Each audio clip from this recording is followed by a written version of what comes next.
Lean production. Lean production is basically use of industry engineering.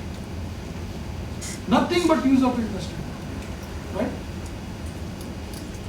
This is interesting. Shigo Shingo wrote a book on Toyota production system, and he uses a word like this: industry engineering of manufacturing technology. You have to actually change the manufacturing technology to increase productivity. That's it. Industry engineer is first of all an engineer. You have to use his engineering knowledge to improve the productivity. Productivity means higher production from the same resources. The machine must be run faster. Operational time must be reduced. Lean product development also now come. It's a design activity. Engineering design activity also a lean activity has come. An efficient design activity has come. Right? We come to the optimization. We have now something called cutting conditions optimization. I will give a book also later on. Right? Design parameters optimization is very much there. Yeah, finite element analysis and all those things are happening for that. There is something called evolutionary optimization now it has come. Earlier operand research, linear programming, non-linear programming, but now totally new idea called evolutionary optimization has come. Very interesting names. Teacher-student algorithm, you know, what sort of names are coming in that? Ant-colony algorithm, all interesting names are coming there. Right? I came across this book recently, Manufacturing Process Design and Optimization by Robert F. Ryder.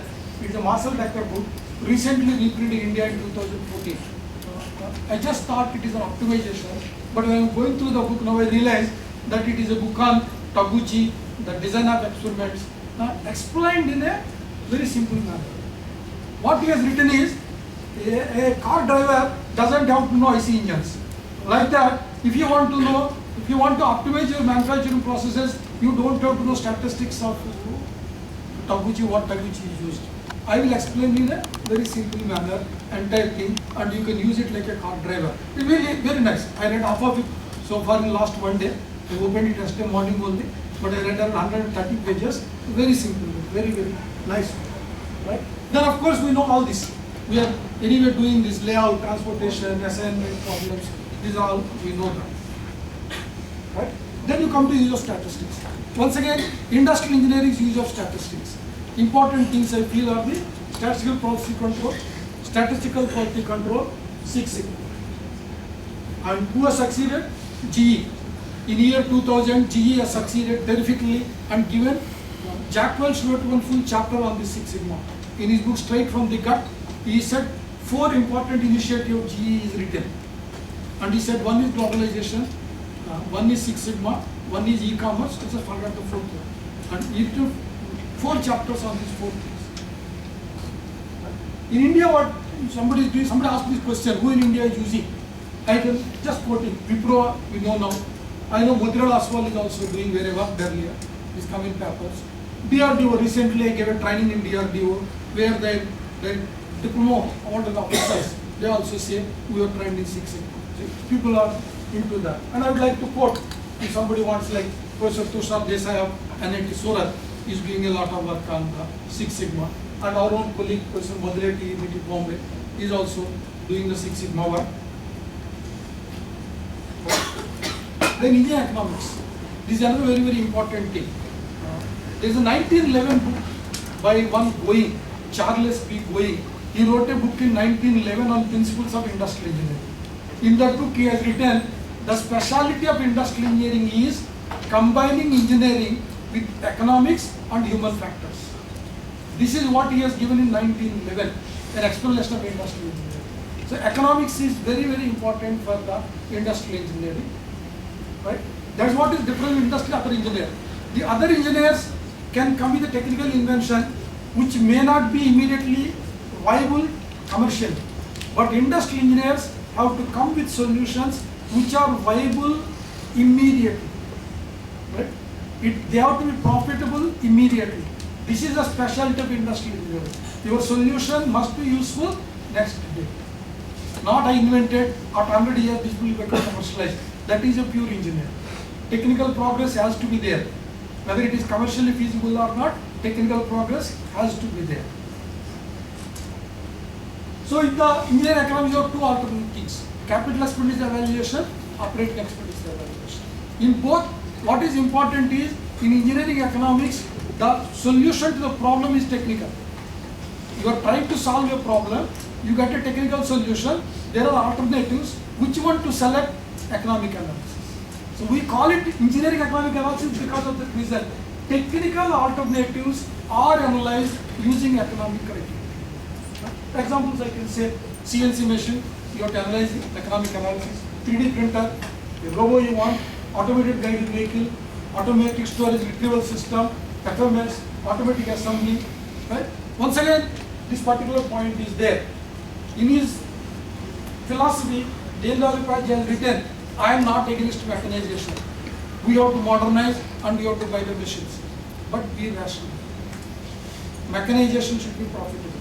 I would like to say what he meant is, suppose you are removing a worker from the employment because you are buying a machine. Right? Is it good for the society? Not good. Right?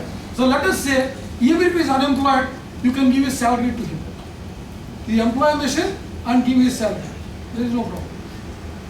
Right? That means the productivity of the machine should be so high or sufficiently high that you can take care of the depreciation and you can give salary to the worker. So that much calculation we have to do. That you should not create a social problem. We should not do automation simply because we cannot manage labor. Now this is a problem with the entrepreneurs now, the business managers. They say, "Arey, मुश्किल हो गया labor को manage करना, so we will automate." Unemployed people are going to create a social problem. Because inside is a problem to you, but outside also is a problem. Right? So we have to learn how to manage them. Right? See, that Indian, very important thing we have to see.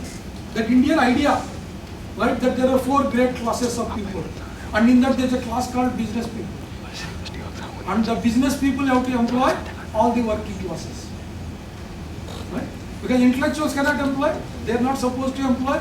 The kings cannot employ, they are not supposed to provide employment. The only people who can provide employment are so-called the business class. Modern economy says the same thing. Modern economy says government, private sector. Who will provide employment? Either government provides or private sector provides. Government cannot provide employment to all, naturally. So private sector has to provide. If private sector says I cannot provide, I cannot manage labor, well, society gets all collapses. We cannot have to allow it. When you're teaching management in engineering college courses, we have to tell all our students that you have to learn how to manage people. Management is, you have to manage people. Don't escape from that. Don't bring automatic machines and make them unemployed. And they will become then whatever, revolutionaries, whatever names you are going to call it. Right? Then comes the human effort engineering. We all know this. Operator productivity, you have to do motion study. You have to take operation comfort. Don't make him uncomfortable. Take care of safety. Take care of his health. Take care of his income. Very important. You cannot increase productivity and pay less salary to the worker. He will simply stop working. Right? When his productivity increases, he must get more income. They should go together. Increase in productivity will increase the income. You cannot say $20 trillion GDP and workers will not have food. No, not right. Right? Workers must have cars. Taxi drivers should look like professors. I was surprised. I went to Switzerland when I saw a taxi driver and thought he's a professor. They also like this one. Then he came, hello sir. I said, maybe a professor of the conference has come to say hello. And then you realize, no, he's a taxi driver. He's just calling you because you are at the station. He says, sir, please come. No, you have to get into that. You have to make them also high income people. Right? Operator happiness, you have to take care of it.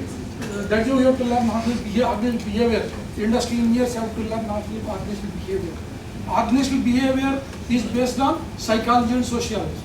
And ergonomics is based on anatomy, physiology and psychology. Now both these subjects are important for the industrial engineering. Just 2-3 minutes please. Right? Then our measurement, I am putting last. Industrial engineering is not work measurement. That is a very, very last activity. Many people think industrial engineering is work measurement. In the departments feeling like that. Industrial departments are very less now. But whatever less departments are there, their only job is work measurement. Nothing, no optimization, no statistics, no Six Sigma, no product improvement, nothing. This only they will do. Not right. Not at all. But it is important. Because you cannot say you improve a process until you measure and say it takes less time. This is what we are saying.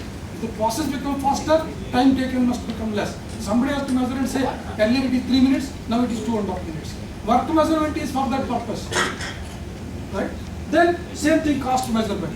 If you say reduce cost, unless you measure cost, you are not going to know. You are not going to measure. Cost accountant measures, but you have to understand what the cost accountant has measured. Every industrial engineer should learn cost accounting so that he can analyze a statement given by the cost accountant.